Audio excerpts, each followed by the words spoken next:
Office থেকে বাড়িতে ঢুকতে গিয়ে থমকে গেলাম। দেখলাম আমার হবু শাশুড়ি ড্রয়িং রুমের সোফায় বসে আছেন। দরজার সামনে আমাকে দেখতে পেয়ে মুখে একটা স্মিত হাসি আর কঠিন চোখ নিয়ে উঠে বললেন, এই তো পৃথা এসেছে। হাতে ধরা একটা খাম আমার দিকে এগিয়ে বললেন, এটা অর্ণবের বিয়ের কার্ড, এই মাসের 30 তারিখে। তোমরা সপরিবারে এসো কিন্তু। আমার হতভম্ব মুখখানা রেখে দিয়ে স্বস্তির নিঃশ্বাস নিয়ে মহিলা বাড়ি থেকে বেরিয়ে দরজার কাছে আমার পাশে দাঁড়ালেন।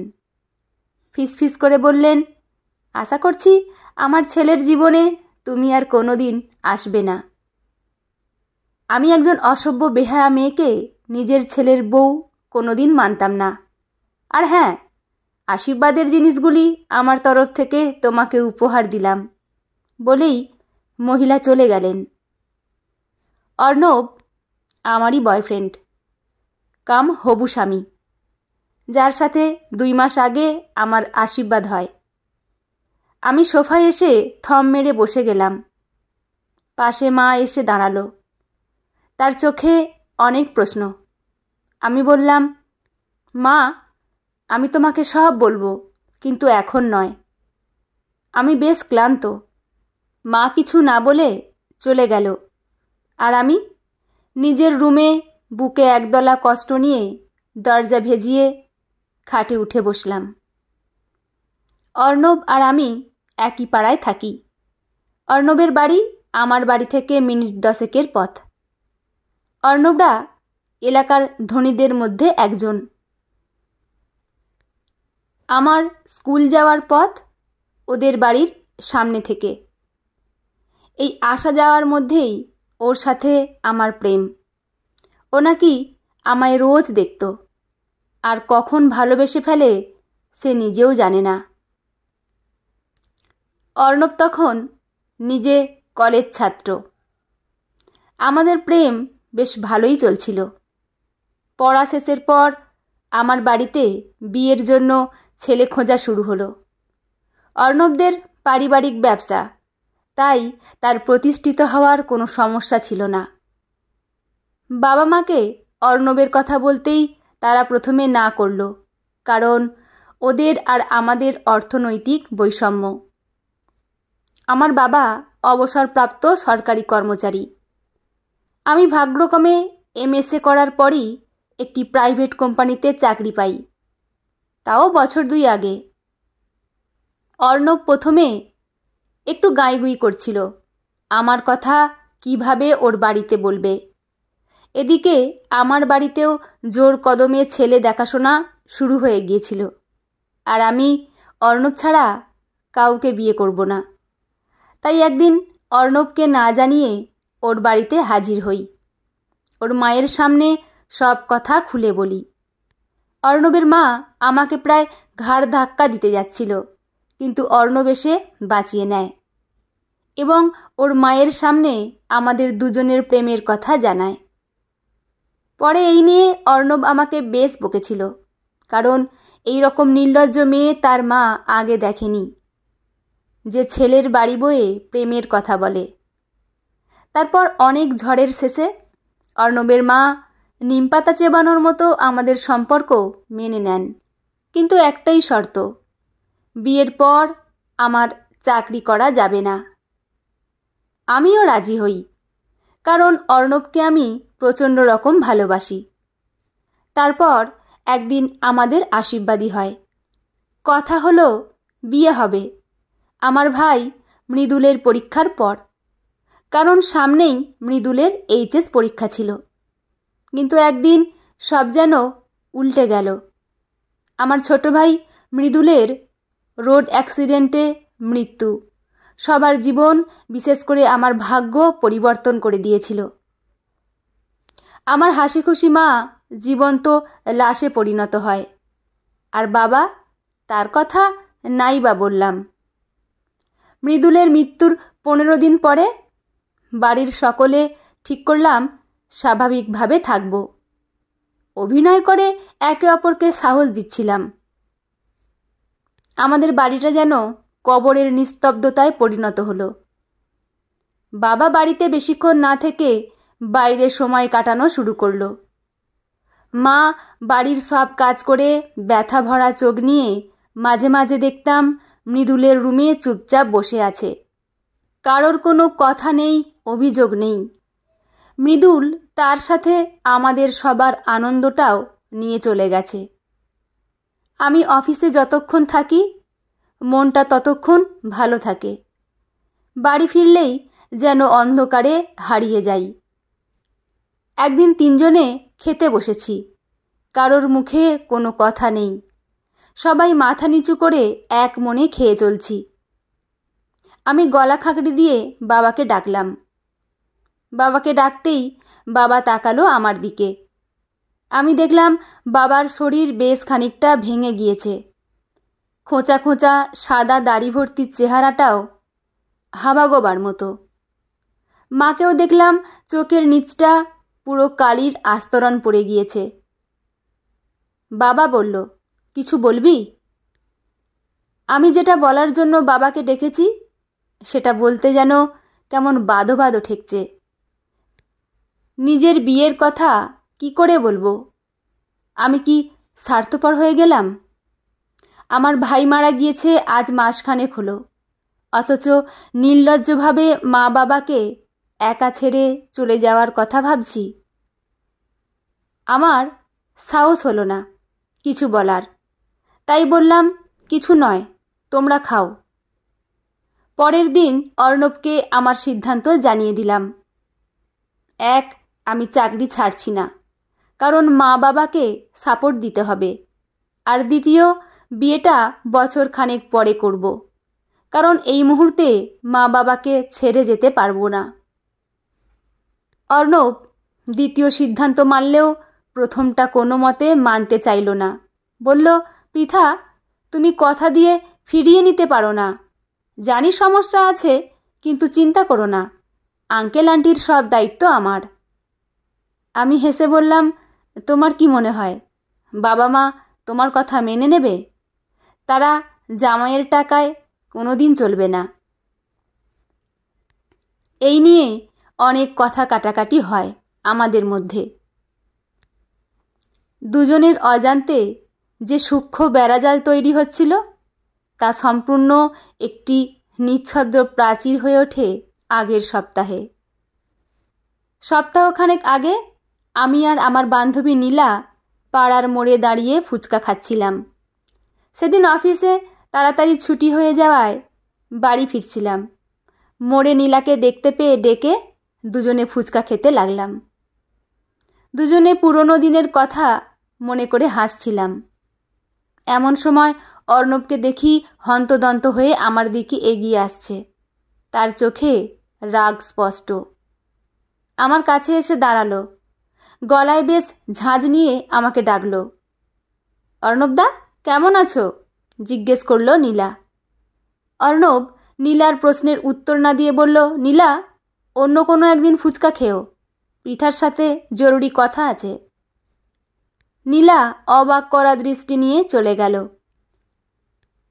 আমার কিছু বলার আগেই অর্ণব বলে উঠল, তুমি কি চাও আমাদের বিয়েটা হোক, হ্যাঁ কি না? আমি বললাম, এর উত্তর তোমার অজানা নয় নিশ্চয়ই। অর্ণব চিবিয়ে চিবিয়ে বলল, ইয়েস অর নো। আমি বললাম, অবশ্যই চাই। তাই তো তোমার বাড়িতে নিজে লজ্জার মাথা খেয়ে তোমার আমার সম্পর্কের কথা বলতে গিয়েছিলাম, যেটা তোমার বলা দরকার ছিল। অর্ণব বলল, তোমার জন্য আমি মায়ের সামনে মুখ দেখাতে পারছি না। কাল বড় মাসি তোমাকে একটা ছেলের সাথে দেখেছে, খুব নাকি হেসে হেসে কথা বলছিলে। আমার মনে পড়ল কাল অফিস ব্রেকে অফিসের নিচে একটা চা দোকানে গিয়েছিলাম, আমাদের অফিসের কজন। আমি বললাম, তোমার মাসি আমার সাথে ছেলে দেখল, পাশে আরও দুজন মেয়ে ছিল, তাদের দেখতে পেল না। অর্ণব রেগেই বলল, আমি কিছুই জানি না, এইসব আর নিতে পারছি না। দিনরাত মা লেগে রয়েছে তোমাকে ছেড়ে দেওয়ার জন্য, আর তুমি তোমার নিজের মতো চলছো। আর নয়, আমরা পরের সপ্তাহে বিয়ে করছি, ব্যাস, আর কোনো কথা শুনবো না। আমি দৃঢ় কণ্ঠে বললাম, বছর খানেকের আগে তোমাকে বিয়ে করা আমার পক্ষে সম্ভব নয়। তাহলে কি বুঝবো? তোমার অন্য জায়গায় অ্যাফেয়ার চলছে। আমি আহত চোখে অর্ণবের দিকে তাকিয়ে বললাম, তুমি কি এটাই ভাবো?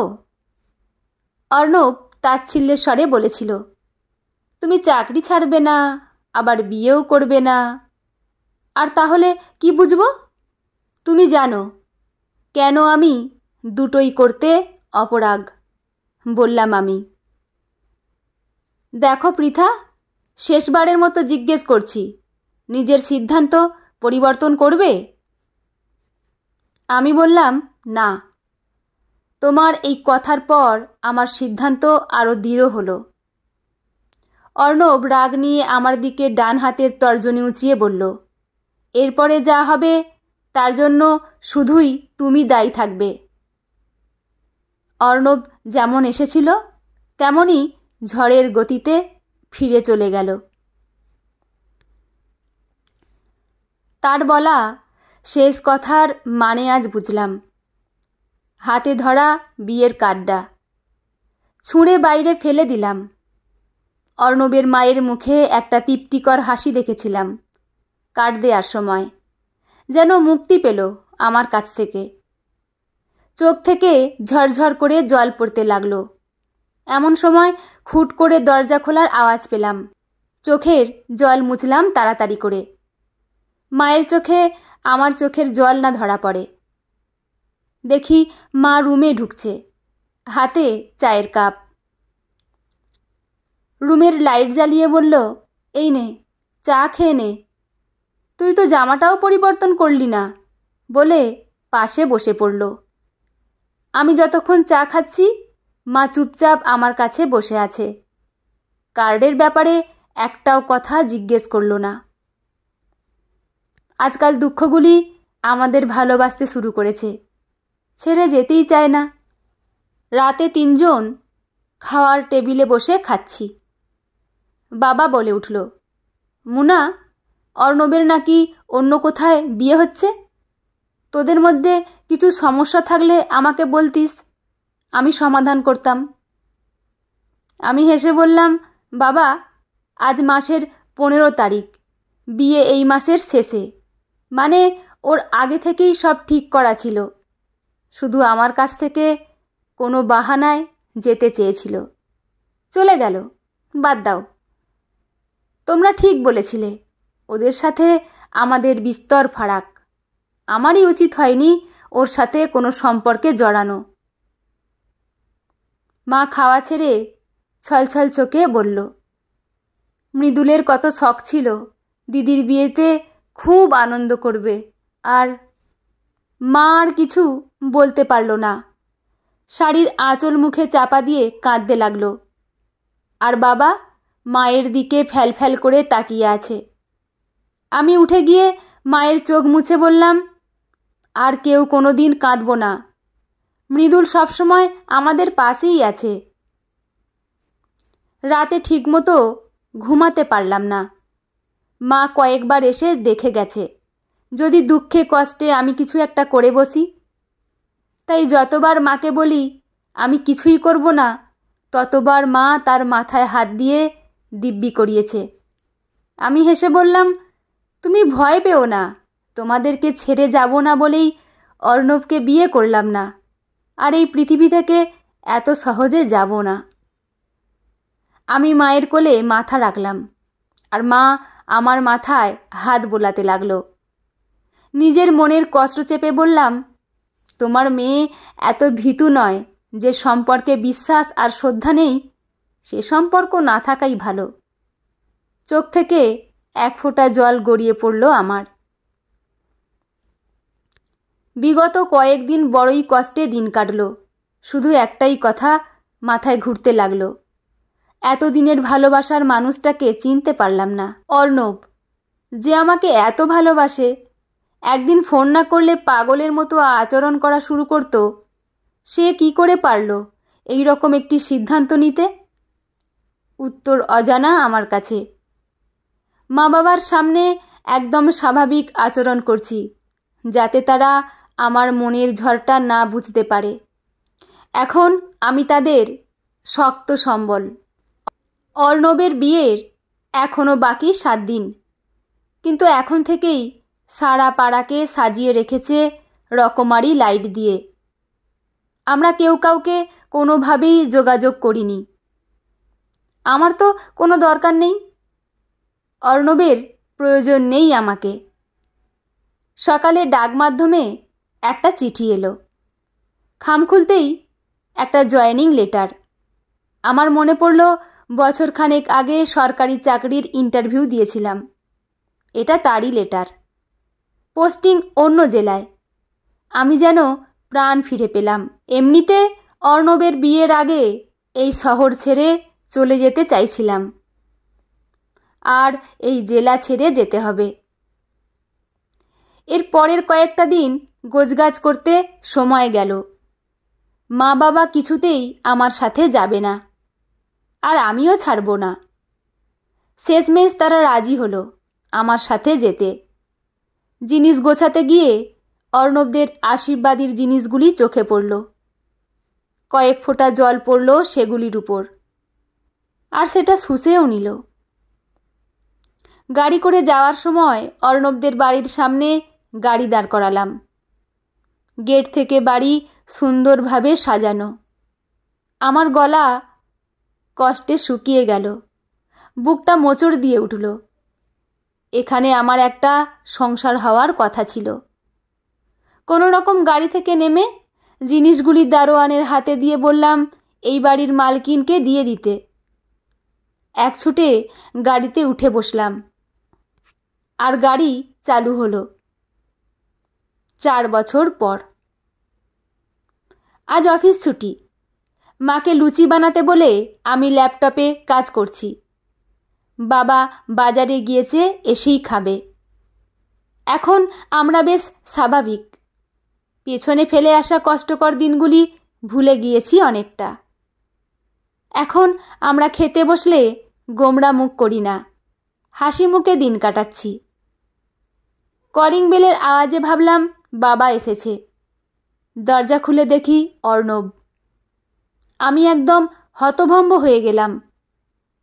আর অর্ণব স্মিত হাসি মুখে নিয়ে বলল, আসতে বলবে না? আমি বললাম, হ্যাঁ এসো। অর্ণব ভেতরে ঢুকল। আমি সামনে থাকা সোফায় বসতে বললাম। আমি প্রথমে জিজ্ঞেস করলাম, কেমন আছো? আর সব ভালো তো? অর্ণব বেশ হতাশ চোখ নিয়ে বলল, তোমার কারণে রাগ করে একটা ভুল সিদ্ধান্ত নিয়ে জীবনে আফসোস হচ্ছে। আজ বছরখানেক হলো আমার ডিভোর্স হয়েছে। আমি বললাম, তুমি কিছু বলতে এসেছো না অভিযোগ জানাতে? অর্ণব বলল, মাও তোমার কাছে ক্ষমা চাইবার জন্য আসতে চেয়েছিল। আমি বারণ করেছি। আমি বললাম, তুমি হঠাৎ আমার খোঁজে এলে কি ব্যাপার? অর্ণব বলল, তুমি এখনো বিয়ে করনি কেন? আমি বললাম, যারা চরিত্রবান হয় তারা আগে বিয়ে করে, যারা চরিত্রহীন হয় তারা বিয়ে করে না। পৃথা, প্লিজ পুরানো কথা ভুলে একটা নতুন অধ্যায় শুরু করলে হয় না? এমন সময় মা রান্নাঘর থেকে বেরিয়ে এসে অর্ণবকে দেখে হতভম্ব হয়ে যায়। অর্ণব মাকে জিজ্ঞেস করল, আন্টি ভালো আছেন? মা শুধুই মাথা নাড়ল। আর আমি মাকে বললাম, মা অর্ণবের জন্য লুচি নিয়ে এসো। অর্ণবের দিকে তাকিয়ে বললাম, অবশ্যই চা খেয়ে যেও, আমার মা ভালো চা বানায়। বলেই আমি আর দাঁড়ালাম না, নিজের রুমে চলে এলাম। অর্ণব আমাকে ডাকছে। আমি জানি ও আবার আমার অসহায়তার সুযোগ নেবে। টেবিলে পড়ে থাকা ফোনটা নিলাম।